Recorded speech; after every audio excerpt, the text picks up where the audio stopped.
Assalamualaikum warahmatullahi wabarakatuh. Baiklah, di sini kami dari kelompok 3 akan mempresentasikan materi kami tentang obat-obat pada sistem saraf otonom. Sebelumnya kami mengucapkan terima kasih kepada dosen pengampu, yaitu Ibu Apoteker Mira Febriana, Magister Sains. Selanjutnya, izinkan kami untuk memperkenalkan anggota kelompok kami. Yang pertama itu ada saya, Sabil Al-Ghifari, dengan NIM 2301120 sebagai moderator. Selanjutnya itu ada Anggun Purnamasari dengan NIM 2301103. Selanjutnya itu ada Ayu Rafni dengan NIM 2301107. Selanjutnya itu ada Mardiat Sabila dengan NIM 2301126. Selanjutnya itu ada Rahmi Pratiwi dengan NIM 2301133. Selanjutnya itu ada Reza Salpura Putri dengan NIM 2301134. Selanjutnya itu ada Cynthia Manfika dengan NIM 2301140. Dan yang terakhir itu ada Siti Zara Tifalia Lubis dengan NIM 2301142. Langsung saja kita masuk ke materi pertama, yaitu tentang sistem saraf otonom. Sistem saraf otonom merupakan sistem saraf yang bekerja tanpa disadari, secara otomatis dan tidak di bawah kehendak saraf pusat. Contohnya itu ialah seperti denyut jantung, perubahan pupil mata, gerak peristaltika pencernaan, pengeluaran keringat, dan lain-lain. Kerja saraf otonom ternyata sedikit banyak dipengaruhi oleh hipotalamus di otak. Jika hipotalamus dirangsang, maka akan berpengaruh terhadap gerak otot. Sistem saraf otonom ini dibedakan menjadi dua kelompok, yaitu sebagai berikut. Yang pertama itu ada sistem saraf simpatik. Saraf ini terletak di depan ruas tulang belakang. Fungsi dari saraf ini terutama untuk memacu kerja organ tubuh, walaupun ada beberapa yang menghambat kerja organ tubuh. Fungsi memacu antara lain yaitu mempercepat detak jantung, memperbesar pupil mata, memperbesar bronkus. Adapun fungsi yang menghambat itu antara lain memperlambat kerja alat pencernaan, menghambat ereksi, dan menghambat kontraksi kandung kemih. Selanjutnya, yang kedua itu ada sistem saraf parasimpatik. Saraf ini memiliki fungsi kerja yang berlawanan jika dibandingkan dengan saraf simpatik. Saraf parasimpatik memiliki fungsi antara lain memperlambat detak jantung, memperkecil pupil mata, menciutkan bronkus, mempercepat kerja alat pencernaan, merangsang ereksi, dan mempercepat kontraksi kandung kemih. Jadi, karena cara kerja kedua saraf ini berlawanan, maka akan menghasilkan keadaan yang normal. Rangsangan dari susunan saraf untuk mencapai ganglion efektor memerlukan suatu penghantar yang disebut dengan transmitter neurohormon atau bisa disebut dengan neurotransmitter. Neurotransmitter adalah substansi kimia yang berfungsi untuk membawa pesan yang akan diantarkan ke reseptor. Neurotransmitter untuk saraf simpatik atau adrenergik adalah epinefrin atau adrenalin dan norepinefrin atau noradrenalin atau NA. Sedangkan neurotransmitter untuk saraf parasimpatik atau cholinergic adalah asetilkolin atau ACH. Ini saya akan menjelaskan mengenai simpatomimetik atau disebut juga dengan adrenergic. Baik, kita mulai saja. Yang pertama itu pengertiannya. Adrenergic atau simpatomimetik adalah zat yang dapat menimbulkan sebagian efek yang sama dengan stimulasi susunan saraf simpatis dan melepaskan noradrenalin atau NA di ujung-ujung sarafnya.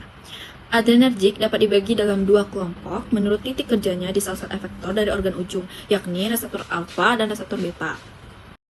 Perbedaan kedua reseptor ini adalah atas kepekaannya bagi adrenalin, noradrenalin, dan isoprenalin. Reseptor A lebih peka bagi NA, sedangkan reseptor beta lebih sensitif bagi isoprenalin. Selanjutnya, reseptor alfa dibagi menjadi alfa-min 1 dan alfa-min 2. Begitu pula reseptor beta dibagi juga menjadi beta-min 1 dan beta-min 2. Selanjutnya, ini penggolongan obat simpatomimetik. Penggolongan adrenergic dapat dibagi dalam dua kelompok sebagai berikut. Yang pertama yang kerja langsung, yang kedua yang kerja tidak langsung. Kita bahas yang pertama yang kerjanya secara langsung, yaitu zat yang bekerja langsung. Kebanyakan katekolamin bekerja langsung pada reseptor organ tujuan, antara lain adrenalin, NA, dan isoprenalin. Sedangkan yang kedua tadi adalah zat dengan kerja yang tidak langsung. Noradrenalin disintetis dan disimpan di ujung-ujung saraf adrenergis dan dapat dibebaskan dari depatnya dengan jalan merangsang saraf yang bersangkutan, dan dapat pula dengan perantaran obat-obatan seperti efedrin, amfetamin, guanetin, dan reserpin. Penggolongan adrenergik juga dapat dilakukan berdasarkan jenis reseptor yang khusus distimulasi oleh obat sebagai berikut. Yang pertama itu efek alfa ditambah beta seperti adrenalin, efedrin, dan dopamin. Selanjutnya efek alfa yaitu ada NA, phenylephrine, nafazolin, dan turunannya. Selanjutnya ada efek alfa-min 2 seperti metildopa, klonidin, guanfacin, mungkin juga reserpin dengan efek hipotensif. Selanjutnya itu ada efek beta-min 1 ditambah beta-min 2 seperti adrenalin, efedrin, isoprenalin, dan isopulprin. Selanjutnya efek beta-min 1 seperti NA, oksifedrin, dan dobutamin. Dobutamin dengan kerja utama terhadap jantung inotrop atau kronotrop positif. Selanjutnya yang terakhir itu ada efek beta-min 2 seperti salbutamol, trobutalin, feneterol, dan turunannya, dan ritodrin yang memberikan efek bronkodilatasi dan relaksasi rahim. Selain itu, adrenergic juga dapat digolongkan secara kimiawi menjadi dua kelompok juga nih. Yang pertama ada derivat fenitilamin, yang kedua ada derivat imidazolin. Kita bahas yang pertama dulu ya. Yang pertama ada derivat feniletilamin, yaitu katekolamin, fenilefrin, efedrin, amfetamin, dan turunannya. Kemudian yang derivat imidazolin seperti silometazolin, nafazolin, dan turunannya yang berkhasiat dekongesif atau menciutkan mukosa hidung. Selanjutnya, mekanisme kerja simpatomimetik. Mekanisme kerjanya dapat berupa kerja langsung, interaksi langsung antara obat dan reseptor seperti kita bahas tadi ya, seperti agonis alpha adrenergic, agonis beta adrenergic, dan agonis dopaminergic. Atau kerja yang tidak langsung nih, atau interaksi bukan antara obat dan reseptor seperti MAOI, inhibitor COMT, stimulasi pelepasan, dan inhibitor reuptake yang meningkatkan kadar katekolamin endogen. Selanjutnya, indikasi obat simpatomimetik. Berikut ini adalah ringkasan dengan contoh indikasi simpatomimetik yang saat ini disetujui oleh FDA ya. Yang pertama itu ada jantung. Jantung ini termasuk pengobatan hipotensi, termasuk yang disebabkan oleh shock hipovolemik, distributif, dan neurogenik. Yang kedua, paru. Paru termasuk pengobatan asma dan PPOK. Yang ketiga, agen. Simpatomimetik digunakan sebagai dekongesta hidung untuk pengobatan rinitis, alergi, dan konjungtivitis. Yang keempat, ada indikasi oftalmik, termasuk glukoma sudut terbuka. Yang kelima, ada neurologis, bahkan dapat mencakup efek anestesi lokal. Yang keenam, ada psikiatri, termasuk pengobatan ADHD dan narkolepsi. Yang ketujuh, ada endokrin, termasuk pengobatan untuk obesitas. Dan yang terakhir, ada genitourinary, termasuk incontinence urea. Selanjutnya ada kontraindikasi obat. Meskipun sangat jarang, reaksi hipersensitivitas sejati akan dianggap sebagai kontraindikasi untuk agen tertentu. Setelah tinjauan pustaka yang komprehensif, berikut ini adalah survei singkat tentang kontraindikasi untuk agen simpatomimetik utama. Dosis tinggi phenylnephrine juga dapat dikaitkan dengan bradikardia refleks ekstrim atau asistol. Karena alasan ini, phenylnephrine merupakan kontraindikasi relatif pada pasien dengan riwayat bradikardia ekstrim. Kardiomiati obstruktif hipertrofik juga dikenal sebagai stenosis subaorta hipertrofik idiopatik. Merupakan kontraindikasi relatif untuk dobutamin. Pemberian dobutamin pada pasien ini dapat memicu episode hipotesis kudar akibat obstruktif trakus kontraventrikal kiri fungsional. Selanjutnya ada efek samping adrenergic. Pada dosis biasa, adrenergic dapat menimbulkan efek samping terhadap jantung dan SPP, yaitu takikardia dan jantung berdebar, nyeri kepala, dan gelisah. Oleh karena itu, adrenergic harus digunakan dengan hati-hati pada pasien yang mengidap infeksi jantung, hipertensi, dan hipertirosis.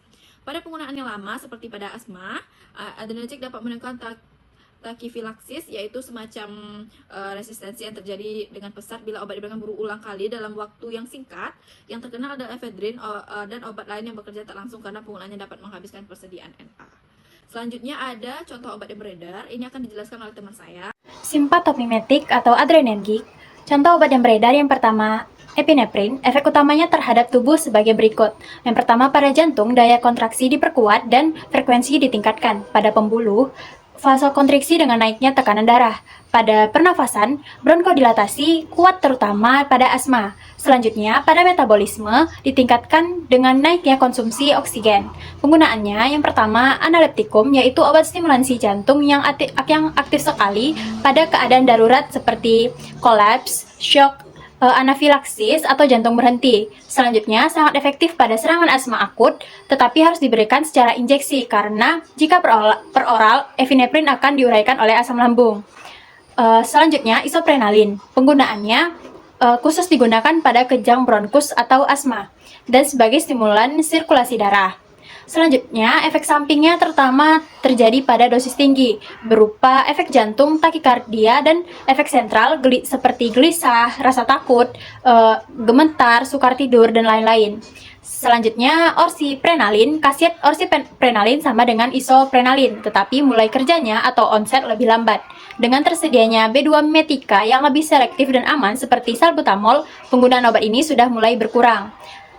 Yang keempat, phenylnephrine. Daya kerjanya 10 kali lebih lemah dari adrenalin, tetapi bertahan lebih lama. Penggunaannya pada hipotensi atau kolaps, midriaticum, dan sebagai campuran obat flu. Efek samping obat ini dapat menimbulkan hipertensi pada bayi jika dikonsumsi pada ibu hamil. Selanjutnya, efedrin. merupakan alkaloid dari tumbuhan Ephedra vulgaris, tetapi saat ini sudah dibuat secara sintetis. Daya kerjanya terhadap susunan saraf pusat relatif lebih kuat daripada jantung. Penggunaannya pada asma karena efek bronkodilatasi yang kuat, dekongestif, dan midriatikum. Efek samping dari efedrin ialah efek sentral pada dosis biasa seperti gelisah, nyeri kepala, cemas, dan sukar tidur. Pada overdosis dapat timbul tremor, takikardia, aritmia, serta debar jantung.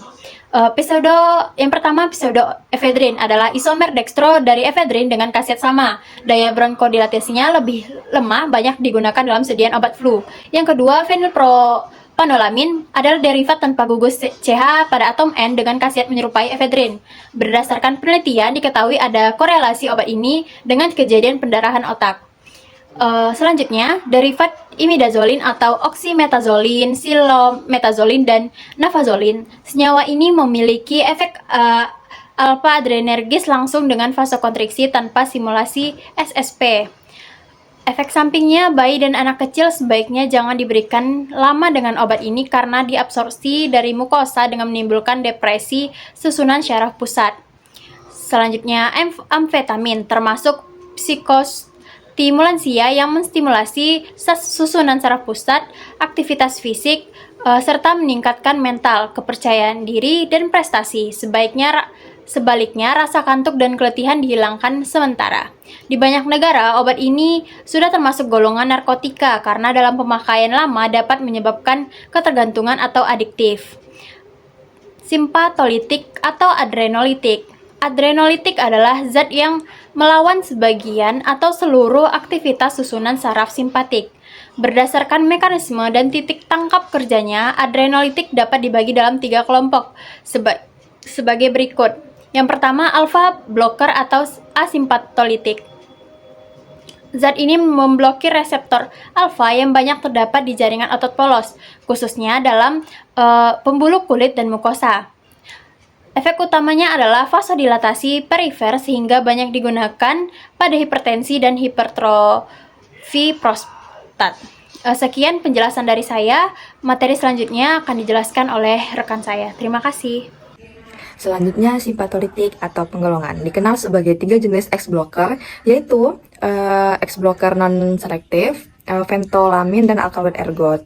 Nah, ventolamin ini digunakan untuk diagnosis dan terapi hipertensi tertentu.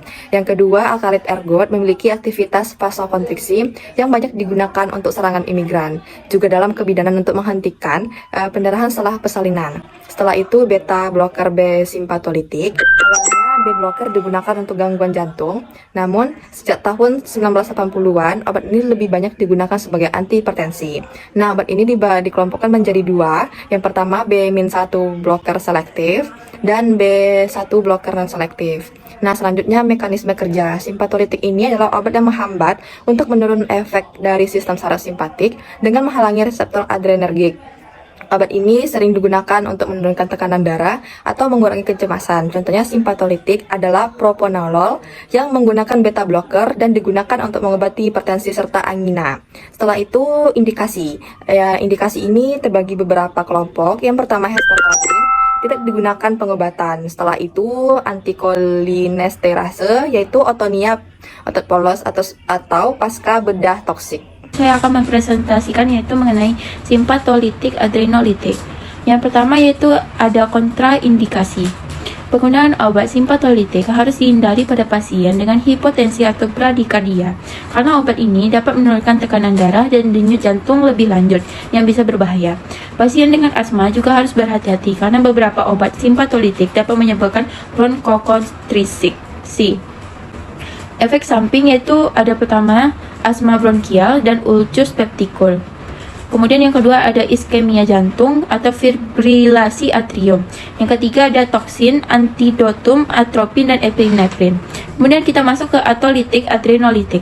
Efek samping yang mungkin terjadi juga meliputi pusing, kelelahan, depresi, dan disfungsi seksual. Beberapa pasien juga melaporkan mengalami gangguan tidur dan mimpi buruk setelah menggunakan obat ini. Kemudian kita masuk ke obat yang beredar. Pertama ada obat simpatolitik berfungsi untuk menghambat aktivitas sistem saraf simpatik. Beberapa contohnya yang termasuk yaitu pertama adalah propanolol. Propanolol adalah beta blocker yang sering digunakan untuk mengobati hipertensi, angina, dan aritmia. Kemudian obat ini bekerja dengan memblokir reseptor beta adrenergic sehingga mengurangi efek norepinefrin dan epinefrin pada jantung dan pembuluh darah. Selain itu, propanolol juga digunakan dalam pengobatan kecemasan, terutama untuk menurunkan respon fisiologis terhadap stres. Meskipun efektif penggunaannya harus dipantau untuk menghindari efek samping seperti bradikardia, hipotensi, dan kelelahan. Sekian dari saya. Materi selanjutnya akan dijelaskan oleh rekan saya. Terima kasih. Baiklah, saya akan melanjutkan penjelasan dari rekan saya. Obat yang beredar yang kedua yaitu atenolol. Atenolol adalah beta-1 blocker yang lebih selektif dibandingkan propanolol. Obat ini digunakan untuk mengobati hipertensi dan angina, serta dapat membantu mencegah serangan migrain. Efek samping yang umum meliputi kelelahan, pusing, dan bradikardia. Klonidin digunakan untuk mengobati hipertensi dan sindrom penarikan opiat. Obat ini bekerja dapat mengurangi aktivitas sistem saraf simpatik yang menghasilkan penurunan tekanan darah. Namun, efek samping termasuk sedasi, mulut kering, dan konstipasi dapat terjadi. Selanjutnya yaitu bloker ganglion, antagonis ganglion. Bloker ganglion bekerja memblok reseptor nikotin pada ganglia simpatis dan parasimpatis. Karena kerjanya kompleks dan tidak dapat diramalkan, maka zat-zat ini jarang digunakan secara klinis. Beberapa contoh bloker ganglion yaitu hexametonium, mekamilamin, dan trimetefan. Bloker ganglion dibagi menjadi dua kelompok, yaitu yang pertama prototipe nikotin. Agen ini merangsang ganglia melalui tindakan seperti asetilkolin yang menyebabkan depolarisasi konsistensi dan blokade ganglion berikutnya. Yang kedua yaitu antagonis kompetitif. Agen seperti trimetafan dan mekamilamin bersaing dengan asetilkolin untuk mengikat reseptor nikotin sehingga mencegah transmisi impuls. Kategori ini mencakup antagonis kompetitif non-depolarisasi yang dapat menimbulkan respon yang tidak terduga. Ganglion penghambat memiliki penyerapan yang tidak menonton dan tidak lengkap, dan ionisasinya menghambat permeasi membran sel. Mekamilamin dapat melawan sawar darah otak, ginjal, terutama mengeluarkan agen ini tanpa perubahan. Karena dampaknya pada divisi simpatis dan parasimpatis menghambat ganglion menghasilkan efek yang beragam. Penyumbatan simpatis mengakibatkan penurunan tekanan darah yang signifikan karena vasodilatasi arteri dan menghalangi refleks kardiovaskular. Hipotensi postural yang menyebabkan pingsan akibat penurunan tekanan arteri secara tiba-tiba merupakan hasil yang diharapkan. Penghambat ganglion juga menyebabkan hipotensi pasca olahraga, menghambat aktivitas simpatis dan mengurangi vasokonstriksi arteri yang melebar. Sementara penurunan aliran darah otak minimal, aliran darah otak rangka tetap tidak berubah, dan aliran darah ginjal dan splanknik menurun. Yang selanjutnya yaitu trimetafan. Trimetafan adalah senyawa sulfonium heterosiklik kompleks dengan inti imidazolium yang digunakan untuk mengobati hipertensi. Senyawa ini berperan sebagai agen vasodilator, agen antihipertensi, adjuvan anestesi, dan antagonis nikotinik. Trimetafan dikontraindikasikan pada pasien dengan anemia, hipovolemia, shock awal atau nyata, asfiksia, insufisiensi pernapasan. Efek sampingnya meliputi penglihatan kabur, eksaserbasi glaukoma, mulut kering, depresi pernapasan, mual, konstipasi, ileus mekonium janin, ileus paralitik, gangguan aliran darah ginjal dengan azotemia dan retensi urin. Selanjutnya yaitu parasimpatomimetik atau agonis kolinergik. Parasimpatomimetik atau agonis kolinergik adalah kelompok obat yang meniru efek neurotransmitter asetilkolin dalam sistem saraf parasimpatik. Obat ini sering digunakan untuk mengobati kondisi yang terkait dengan kekurangan aktivitas parasimpatik seperti glaukoma, ileus paralitik, dan atonia kandung kemih. Mekanisme kerja parasimpatomimetik melibatkan pengikatan pada reseptor kolinergik yang mengarah pada peningkatan sekresi kelenjar, kontraksi otot polos, dan penurunan denyut jantung.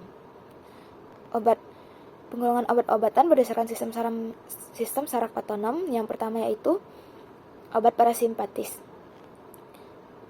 Obat-obatan parasimpatomimetik atau agonis kolinergik bekerja dengan meningkatkan efek sistem saraf parasimpatik melalui peningkatan aktivasi neurotransmitter asetilkolin.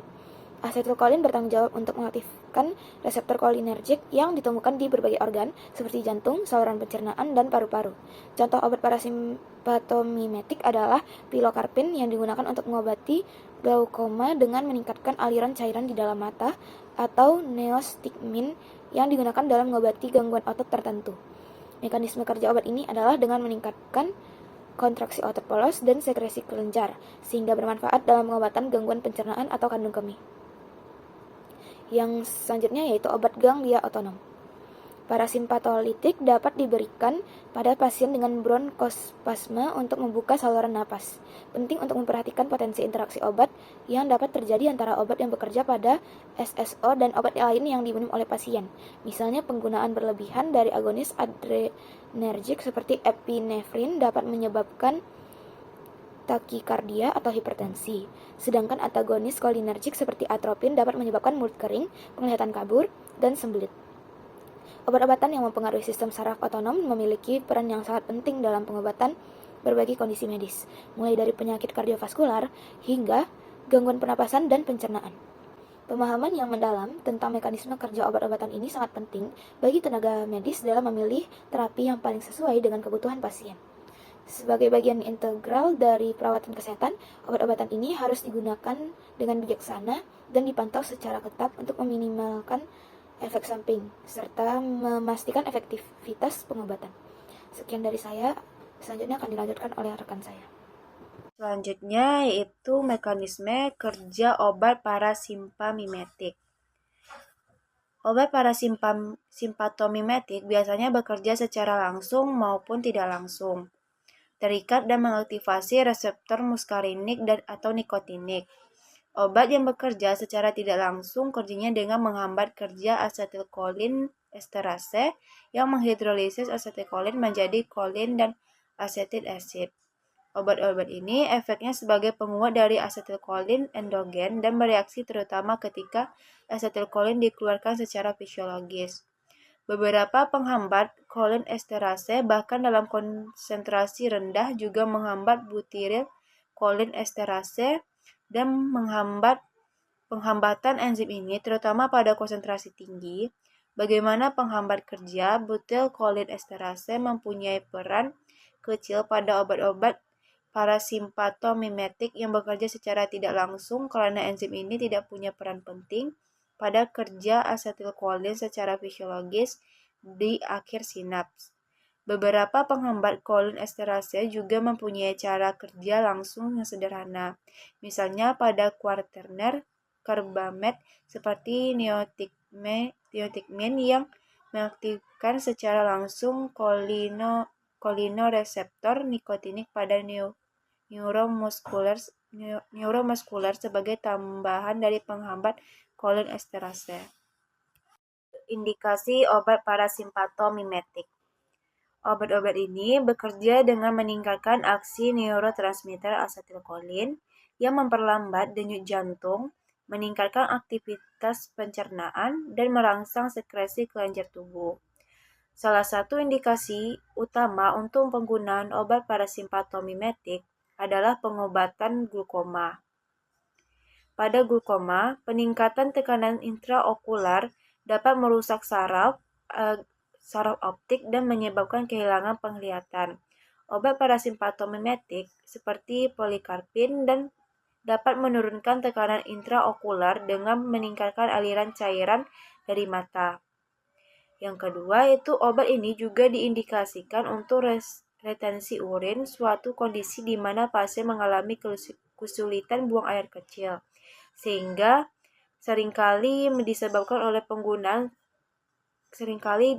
oleh penggunaan saraf atau setelah operasi. Obat-obatan seperti butanekol membantu merangsang kontraksi otot kantung kemih dan mempermudah pengosongan urin. kontraindikasi obat. Namun, kontraindikasi penggunaan obat parasimpatolitik harus diperhatikan dengan serius, terutama pada pasien dengan glukoma sudah tertutup. Obat ini dapat meningkatkan tekanan intraokular yang berpotensi memperburuk kondisi glukoma. Pasien dengan hipertrofi prostat juga harus berhati-hati karena obat parasimpatolitik dapat menyebabkan resistensi urin yang lebih parah. Efek samping yang umum terjadi pada penggunaan obat parasimpatolitik meliputi mulut kering, penglihatan kabur, dan retensi urin karena obat ini mempengaruhi sistem parasimpatik secara luas. Efek samping lain dapat mencakup konstipasi dan peningkatan denyut jantung. Selanjutnya yaitu efek samping obat dan contoh obat yang beredar. Yang pertama itu polikarpin. Polikarpin adalah obat yang paling sering diresepkan untuk pengobatan glukoma. Obat ini bekerja dengan meningkatkan drainase cairan intraokular sehingga membantu menurunkan tekanan di dalam mata. Selain itu, polikarpin juga digunakan dalam bentuk tetes mata untuk meredakan gejala kekeringan mata pada pasien dengan sindrom Sjogren. Meskipun efektif, penggunaan polikarpin perlu dilakukan dengan hati-hati karena dapat menyebabkan efek samping seperti peningkatan air liur, berkeringat berlebihan, dan mual. Yang kedua yaitu butanekol. Obat ini digunakan untuk mengatasi retensi urin dengan meningkatkan kontraksi otot kantung kemih. Butanekol sering direkomendasikan untuk pasien yang mengalami kesulitan berkemih setelah operasi atau cedera. Namun, efek samping seperti kram perut, mual, dan diare dapat muncul, sehingga pemantauan ketat diperlukan saat pemberian. Yang ketiga yaitu ada karbakol. Karbakol adalah obat lain yang dapat digunakan untuk mengobati glukoma. Obat ini bekerja dengan cara meningkatkan kontraksi otot-otot di sekitar mata, sehingga membantu mengeluarkan cairan dan menurunkan tekanan intraokular. Seperti polikarpin, karbakol juga dapat menyebabkan efek samping seperti miosis atau penyempitan pupil dan disfungsi gioretestina. Baik, di sini saya akan menjelaskan mengenai parasimpatolitik atau yang dinamakan antagonis kolinergik. Parasimpatolitik ini berfungsi untuk menghambat efek asetilkolin dan juga sering digunakan untuk mengobati spasme otot polos, gangguan pernafasan, serta untuk mengurangi sekresi saluran pernafasan. Kemudian, obat ini bekerja dengan mengikat reseptor kolinergik dan menghalangi aksi asetilkolin yang dapat menyebabkan dilatasi bronkus dan penurunan motilitas gastrointestinal. Kemudian, penggolongan obat parasimpatolitik, yang mana parasimpatolitik ini sebaliknya obat-obatan parasimpatolitik atau antagonis kolinergik bekerja dengan menghambat aktivitas asetilkolin pada reseptor kolinergik. Obat ini sering digunakan dalam kondisi yang membutuhkan penurunan aktivitas parasimpatik seperti asma atau penyakit paru obstruktif kronis karena mereka dapat menyebabkan relaksi otot bronkial dan memperluas saluran napas. Contoh dari parasimpatolitik ini adalah atropin yang digunakan untuk meningkatkan detak jantung pada pasien dengan bradikardia, serta ipratropium yang digunakan dalam inhalasi untuk mengatasi bronkospasme.